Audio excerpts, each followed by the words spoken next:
1988 থেকে আমি আসি। কিরকম এবছরের মেলা? এই বছরও পালা, সামনের বছর পালা অনেক অনেক পালা। এখানে মানুষ কি কাজে আসে?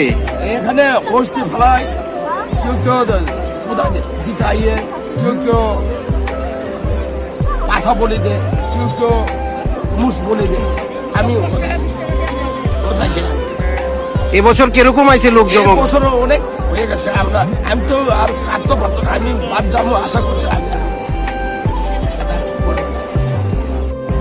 আমরাও সেই দিশায় কাজ করছি। কোনো রকম রাজনীতি থাকবে, কিন্তু আমরা সবাই মানুষের জন্য কাজ করাটাই হচ্ছে আমাদের আজকের দিনে শপথ করা উচিত আমার মনে হয়।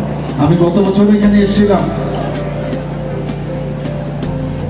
এবং আমি সত্যিই আজকে আনন্দিত যে এখানে আমাকে বলা হয়েছে আসার জন্য।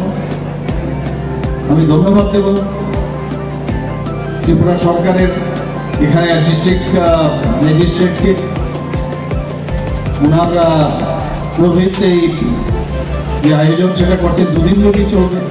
যা শুনলাম যে শুধু পুণ্যার্থীরা শুধু ত্রিপুরার লোক না, ত্রিপুরার বিভিন্ন জায়গা থেকে আসছেন, আসাম থেকে আসছেন, মিজোরাম থেকে আসছেন, পার্শ্ববর্তী যে আমাদের দেশ বাংলাদেশ থেকে এখানে প্রতিনিয়ত লোক আসেন।